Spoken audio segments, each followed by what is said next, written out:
What's poppin', my Zillas? It's me, MT, and welcome back to the Heavy Spoiler Show. And heavy spoilers ahead because we are about to get into Godzilla Minus One, a multi-million-dollar masterpiece of a monster movie that is all about the value of fighting for the future. Because what doesn't kill you makes you stronger. Let's get into it, gang. Godzilla Minus One was released publicly in Japan on November 3rd, 2023, and was directed and written by Takashi Yamazaki. With a team of 35 phenomenally talented VFX artists, Yamazaki was able to use a string of incredibly creative filming techniques to rake in a crazy $115.8 million worldwide on an estimated budget of $10 to $12 million, with 8 months of VFX work making up 25 to 33% of that relatively modest budget. The name Minus One was chosen by Yamazaki to reflect the status of Japan after being attacked by back-to-back national tragedies. First with their devastating losses in World War II, which set the country to zero, then with Godzilla kicking Japan while they were already down and at empty, setting Japan to a symbolic -1. And a big reason for Godzilla Minus One's success is surprisingly COVID-19 in a really weird way. I mean, not to pat such a terrible disease on the back or anything, but director Takashi Yamazaki directly credits Japan's response to COVID-19 as his main motivation for crafting his Godzilla narrative. According to Yamazaki, it was right in the middle of the pandemic when I was first writing that script. In those early first few weeks, we had the sense of, hey, the government's not doing anything. This is going to be up to us. Of course, the Japanese government eventually stepped up later, but I wanted this script to reflect the feeling of people realizing that, presented with a problem like Godzilla, they would have to rise to the occasion themselves to survive. And honestly, I thought that was a super brilliant move because it really helps Godzilla Minus One feel like an overall celebration of the resilient human spirit, and how we as a species have managed to still survive and live on despite the existence of such a deadly threat that seems to keep mutating and getting stronger and stronger the more that we throw at it, just like Godzilla. Like, that is straight up what the pandemic felt like for a ton of people, myself included. No matter what tragedy may befall humankind, the drive to reject despair and to live on for the future is the one that keeps our species going. And that is clearly reflected within Koichi Shikishima's human journey throughout the film, as well as he rebuilds his shattered life from one centered around guilt and trauma to one nourished by hope and love, supported by a deep sense of community and compassion. But let's go ahead and talk about the plot, because the plot of Godzilla Minus One centers around a man named Koichi Shikishima who served in the Japanese military during World War II. But Shikishima wasn't a medic or a sailor or something relatively safe like that. Oh no, your boy Shikishima liked to live life on the extreme, because Shikishima made the bold decision to have the most dangerous job that you could ever have in the Japanese army: a kamikaze pilot. Japan had a series of special attack forces that they would use to essentially try to maximize damage and fatalities at the lowest cost to their resources as possible, with pilots like Shikishima agreeing to undergo missions meant to provide strategic victories for Japan, but were ultimately destined to delete themselves from the planet, if you know what I mean. And while kamikaze planes are the most known amongst these Japanese special attack forces, going on deadly missions by air wasn't the only way Japan would fight their kamikaze warfare, as they were also known to sacrifice their most bravest soldiers by sea by having them operate kamikaze boats and ride inside of kamikaze torpedoes in order to strike key naval targets in the war. So there were all kinds of kamikaze pilots during World War II.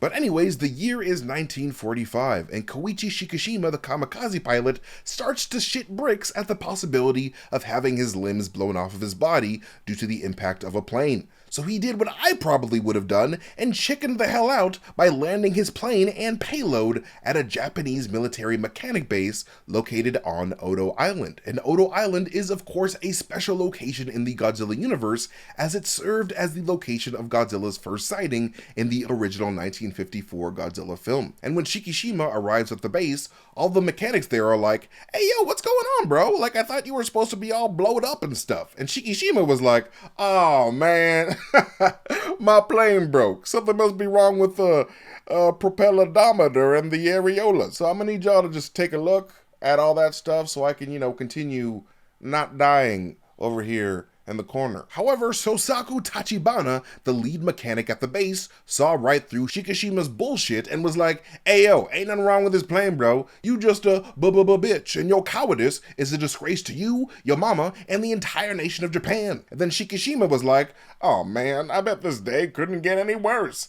And he was right. He had a really great rest of his day. But the night was pretty shitty though, especially when Atomic Reptar decided to show up and absolutely fuck everybody's shit up, putting everybody's life in danger. Then Tachibana was like, "Hey yo, kamikaze dude, you're supposed to die anyway, right? Go into that plane and use the plane's guns to shoot at Godzilla while the rest of us get to run away and live and go home to our family and stuff." And to Shikishima's credit, the boy did sit his ass in that seat, but unfortunately, he just couldn't shoot because this weirdo had some sort of fear of dying or something. I don't know, super lame. I can't relate. But unfortunately, because the universe sucks, actions still be having consequences, and pretty much all of the military mechanics at that Odo Island base get chomped and stomped on by Godzilla before Big G left to go take a big lizard shit or something. I don't know, he just left. Brother had stuff to do, but he basically only left Tachibana and Shikishima alive, leading Tachibana to chew Shikishima's ass off for getting all of his men killed for being a big old coward.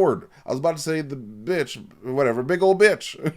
Returning back to Tokyo, Shikishima finds his entire childhood neighborhood completely destroyed, including his own parents. But this isn't due to Godzilla, of course, but from the bombing of Tokyo that occurred from March 9th to 10th, 1945. And these bombings were insanely brutal and resulted in a whopping 100,000 Japanese deaths and 1 million Japanese people wounded. But do not mix these bombings up with the atomic bombings of Hiroshima and Nagasaki, as the Hiroshima bombing would not occur until a few months later in August. These fire bombings were known as Operation Meeting House and were easily the most deadliest air raid of the war. Like, they straight up napalmed those poor people and all of their wooden homes, and the temperatures of all those fires would burn up to 1800 degrees, which literally sounds like hell on earth. Like, those people baked to death. It was horrible. But anyways, when Shikishima's neighbor Sumiko Ota sees him inspecting the wreckage of those bombings, she cannot believe her eyes, and she's all like, "Hey yo, aren't you supposed to be dead in order to keep shit like this from happening to us? How dare you not blow yourself up? My kids are dead because of your selfish ass. Go eat some shiki shit and die, Shikishima." Not a great thing to hear from your neighbor. But shortly after this, Shikishima runs into a dirty ass lady named Noriko Oishi, who was being chased by the local authorities for stealing food like some sort of Aladdin 1992. However, someone being chased by the cops can't really run as fast when they've got unnecessary baggage weighing them down. So Noriko does the responsible thing and does an NFL QB handoff to Shikishima. But instead of a quiet football, Shikishima was handed a crying baby, which is a lot worse than a football, I've got to say. And after a confused and annoyed Shikishima plays babysitter for a crazy long time, he finally runs into Noriko again and is like, "Oh my god, take your baby back. I don't want this." And she was like, "Oh, this isn't my baby. I just found this baby orphaned on the street. Can you believe that? Apparently this baby's name is Akiko, and you are the daddy now." And Shikishima was like, whoa now. You got too much dip on your chip. I mean, y'all seem nice and all, but like, I'm working on 2 layers of survivor's guilt,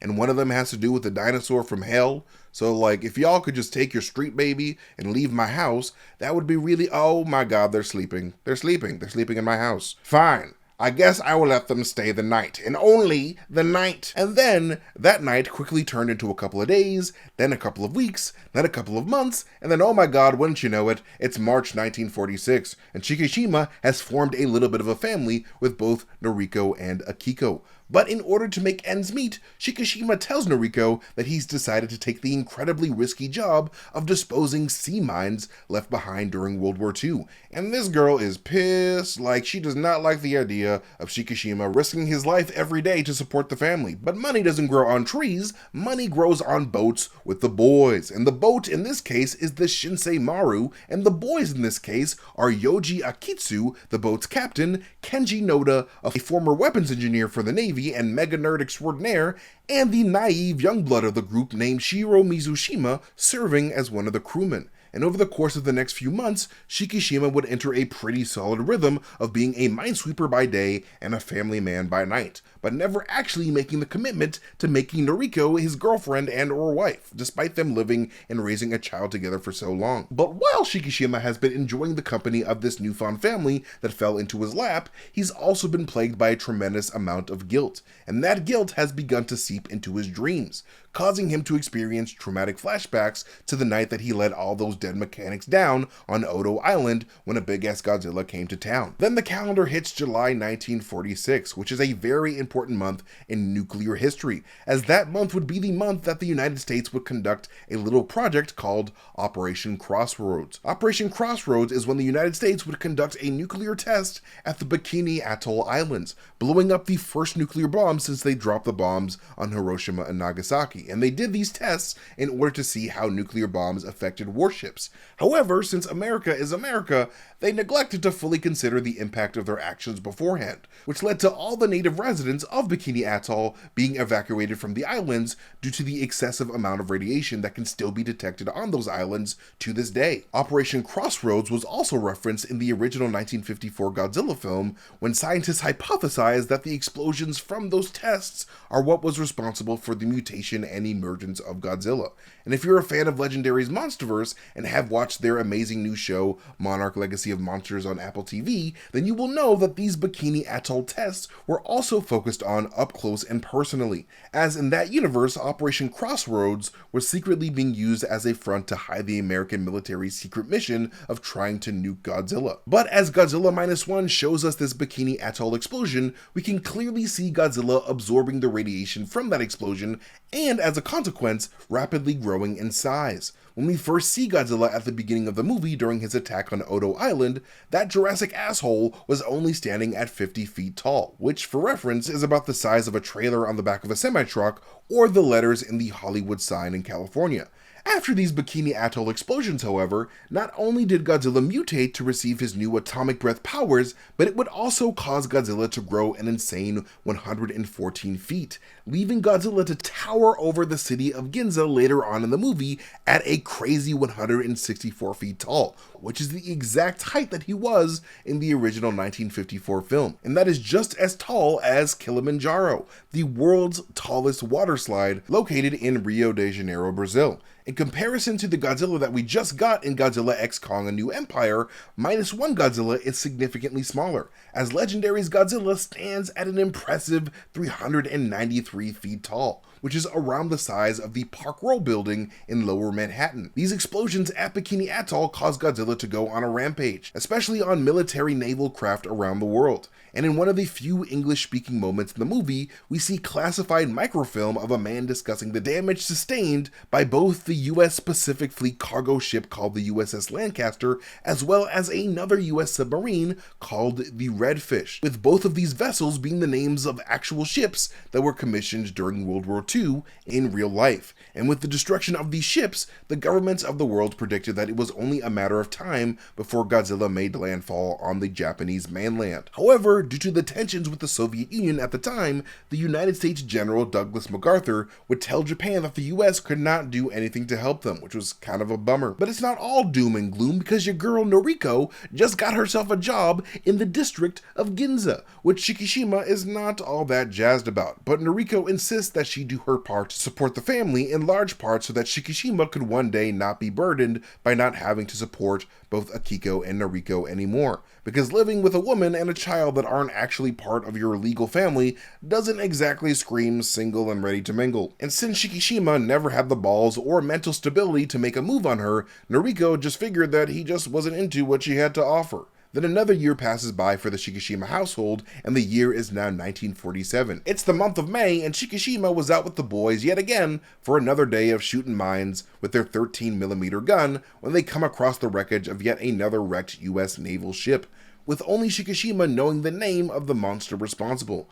Because the United States didn't want to spook the Soviets, the Japanese government ordered Shikishima's tiny boat squad of minesweepers to try to hold off Godzilla's approach to Japan while the Japanese warship, the Takao, can get to their location, which is clearly a death sentence of an assignment. And boy does the kid Mizushima know it, and he starts freaking out, especially when Shikishima spots a bunch of floating swollen Japanese grenadier fish in the water, just like he did at Odo Island right before Godzilla showed up. However, pretty much as soon as Shikishima sounds the alarms, the Kashinmaru, the ship accompanying Shikishima's Shinseimaru ship, is quickly destroyed by the Zilla god himself. And pissing their collective pants, the crew then used the 2 mines on their ship to try to blow Godzilla's head off. But Shikishima only manages to blow up half of Godzilla's face before it almost instantaneously regenerates. But before Godzilla could have the opportunity to roar at Shikishima and attack the Shinseimaru ship, here comes the Takao with all of its cannons here to save the day. And all the boys on the tiny-ass Shinseimaru ship were like,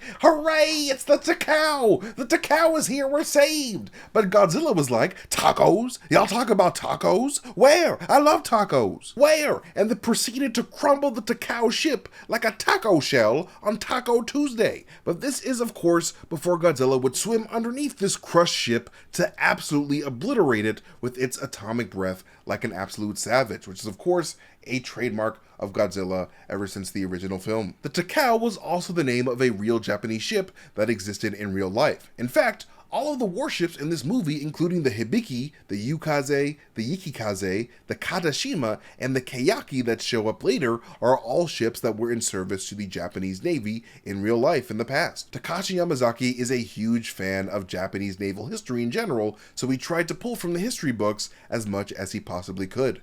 But with nobody to interrupt his roar this time, Godzilla lets it all out so that everyone around him knows that he is indeed the captain now, before diving back into the ocean to go back to his collection of gadgets, gizmos, who's-its, what's-its, and thingamabobs. But fun fact about Godzilla's roar in this movie, it was actually creatively crafted by simply blasting the Godzilla roar from the original 1954 film on a set of speakers and then recording that super loud speaker audio. And my god, does it work for this movie, because Godzilla's roar manages to sound just as unique as it does familiar, and the echo from those speakers really does help it pack a really mean punch to the ears as well. But after bumping his noggin on the boat during Godzilla's attack, Shikishima wakes up in a hospital in Yokosuka where he's told of the fates of the 2 boats that accompanied his.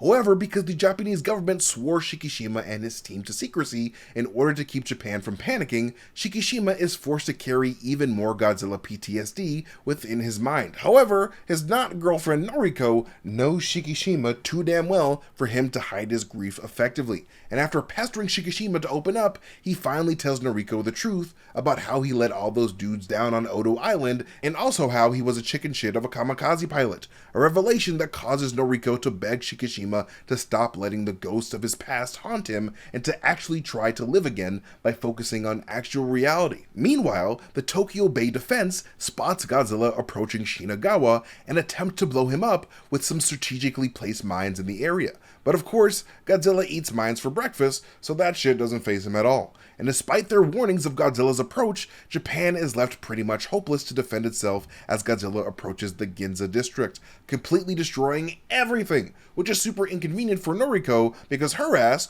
works in Ginza now, and because of that, she almost dies on a train that Godzilla absolutely wrecks. However, because Noriko was blessed with Nathan Drake levels of plot armor, she was able to survive by doing a little train dangling before jumping into the water. And when the people of Japan thought things couldn't get any worse, Godzilla, the second biggest hater in the world behind Kendrick Lamar, would use his hot-ass atomic breath to completely decimate every building in the district, sending Noriko flying off to Neverland as she pushes Shikishima out of the way to safety, leaving your boy with even more survivor's guilt than before. Like, I freaking love the decision to have Godzilla's dorsal fins glow and pop out as he charges his breath, mostly because the visuals and audios of those fins popping help emphasize just how much power Godzilla's atomic breath is generating inside inside of his body, while also showing how well his body's biology adapts to the introduction of nuclear radiation, evolving to use humanity's own atomic power against them as his own power. To throw it back to the overall COVID-19 metaphor embedded within the movie script,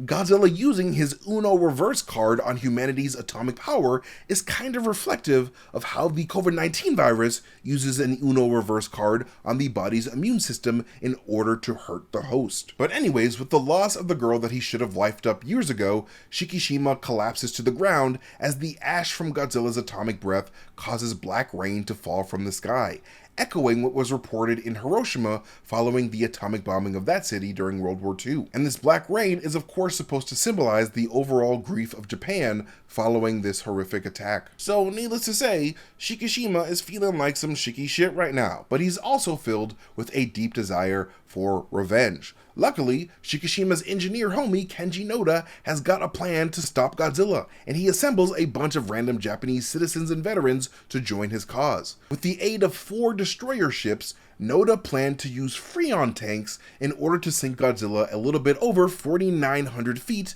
to the bottom of the ocean, with the hope being that the sheer pressure of that water would be enough to crunch Godzilla like an accordion. But if that plan failed, the group would alternatively have Godzilla rapidly ascend upwards from the bottom of the ocean back to the surface, with such a drastic movement causing explosive decompression to kill Godzilla from the inside. However, in order to get this plan to work, these brave Japanese badasses need Godzilla to actually fall into their trap. And who better to do that than failed kamikaze pilot Koichi Shikishima. But oh no! The only plane that Kenji Noda managed to find is all broken and stuff. If only there was a mechanic that hated Shikishima's guts that Shikishima could call on to help him fix the plane. Oh wait, there is! Susaku Tachibana. I mean, there are plenty of other mechanics out there that don't hate his guts, but no, it's gotta be this motherfucker for some reason. But anyways, in order for Shikishima to convince a man that never wants to see him again to, see him again,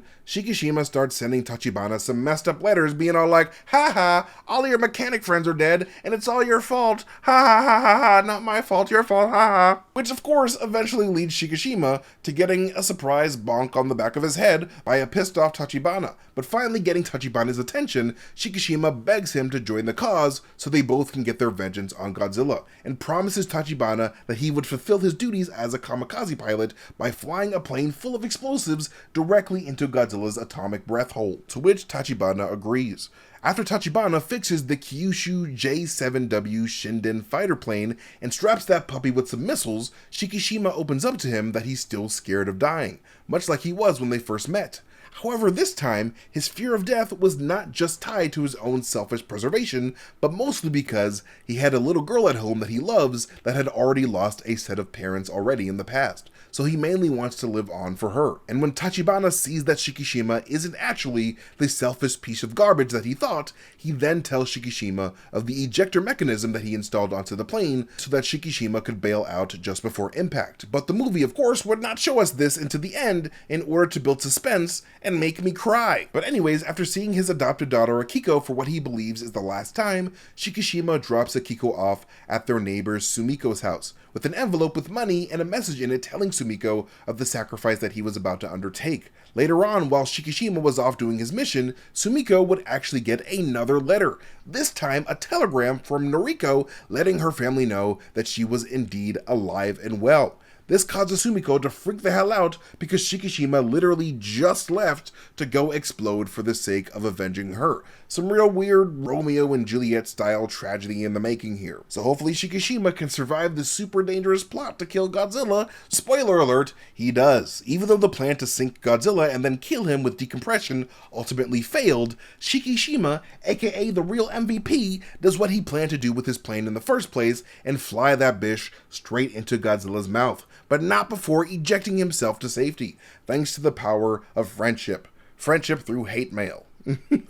And after Godzilla's head explodes like a piñata, the rest of the atomic energy stored within his body causes Godzilla's remains to explode in a flash of blue light, leading all those brave, badass soldiers to cheer at their victory against all odds. However, that celebration would of course prove to be premature, as the very end of the movie would reveal that, despite all of their efforts, Godzilla was in fact still alive, as a chunk of Godzilla's blown off flesh can be seen regenerating itself in the ocean, teasing a potential follow-up sequel to this movie. However, this is not the most interesting part of this movie's ending, because when Shikishima is welcomed back by his home community, who are actually happy that he didn't kamikaze himself to oblivion for the first time in years, Sumiko tells him that Noriko is alive and recuperating at a nearby hospital, causing him to head straight there and give his boo thing a big ol' hug. However, it is during this hug that something super disturbing can be seen. And no, I don't mean Shikishima's crying face. I'm talking about that gross black shit on the back of Noriko's neck. A blackness underneath her skin that seems to be spreading fast. And while the cause of this black mark could easily be chalked up to something like radiation poisoning of some kind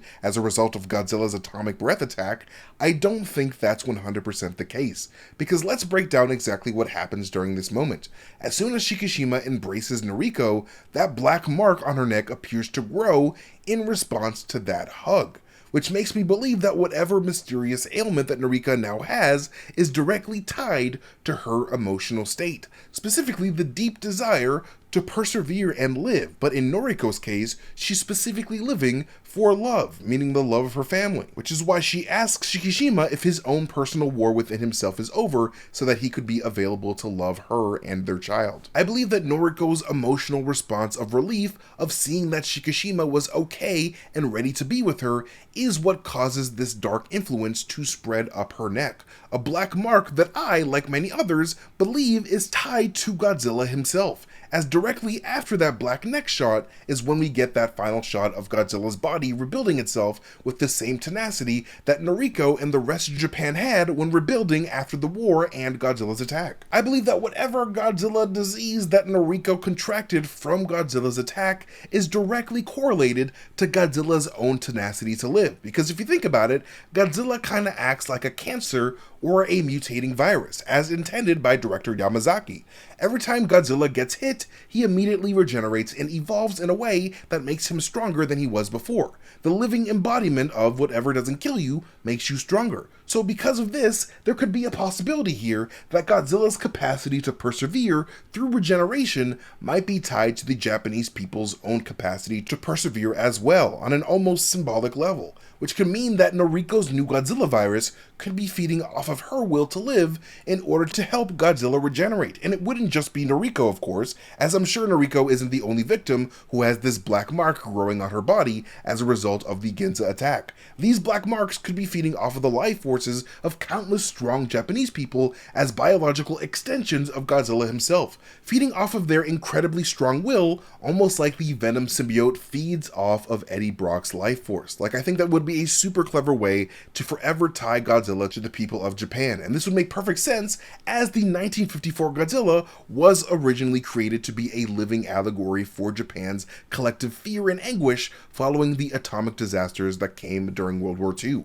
Godzilla was always meant to be a very personal reflection of Japan's fears made real, and director Takashi Yamazaki purposely wrote his Godzilla in -1 to be a fearful allegory in the same vein. According to Yamazaki himself, I wanted Godzilla to feel like the physical embodiment of a kind of negative energy tied to people's fears, worries, and disillusionment. We, humans, were not necessarily there to kill Godzilla, we're there to calm him.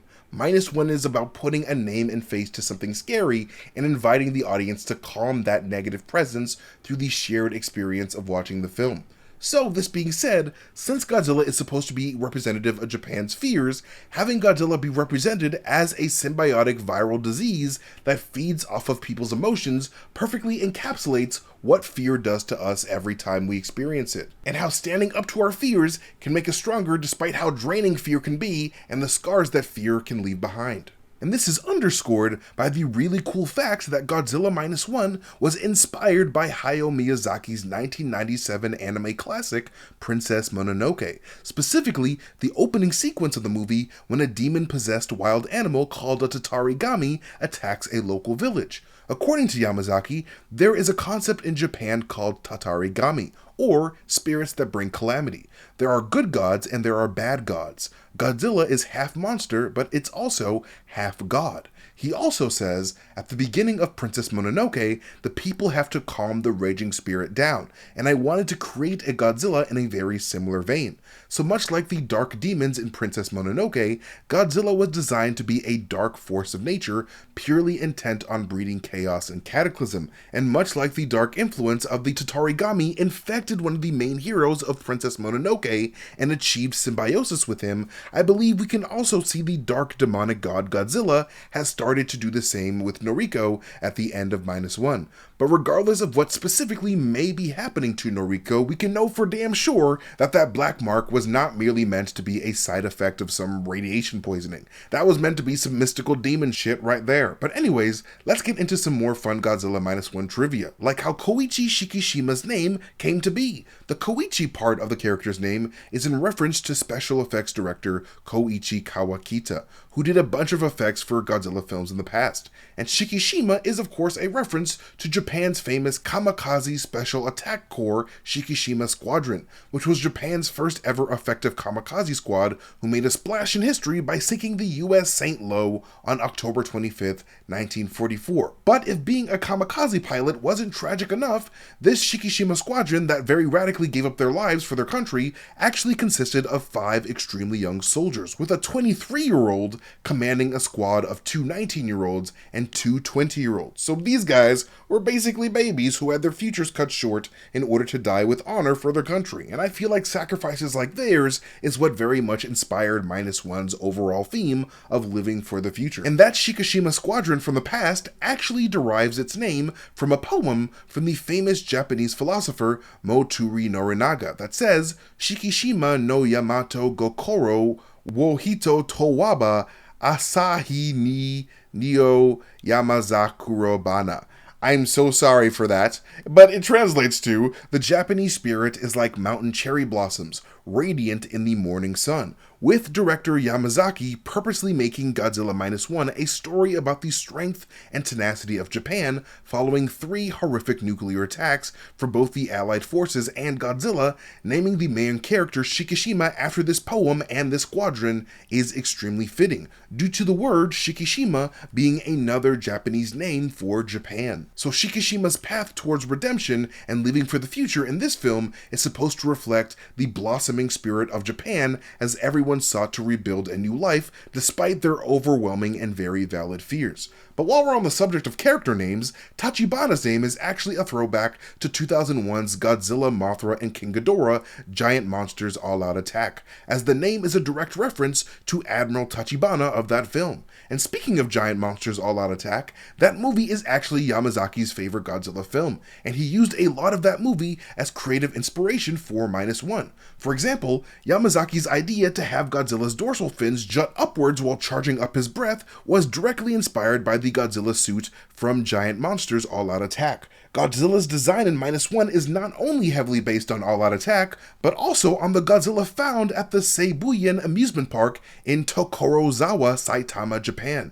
Mostly because director Takashi Yamazaki was in charge of VFX for Godzilla the Ride, Giant Monsters Ultimate Battle, and would serve as the director of the cinematic sequences of that ride. But that 2001 movie isn't the only movie that creatively inspired Yamazaki. He also credits legendary director Steven Spielberg's works as a major influencer as well, mainly the 1975 classic Jaws and 2005's War of the Worlds, and you can definitely see that in how -1 perfectly matches those movies in terms of suspenseful intensity. But anyways, thank you guys so much for watching this breakdown of Godzilla -1. You guys are amazing. Follow me at Mastertainment on Twitter, Instagram, YouTube, wherever I am on the internet. But most importantly, follow Heavy Spoilers here on YouTube. And when you do, make sure you hit that notification bell so that you guys can get notifications for every time we upload a video. But anyways, you guys are amazing. Thank you guys again for watching this video. I appreciate it so much. And I'll see you guys next time. Bye.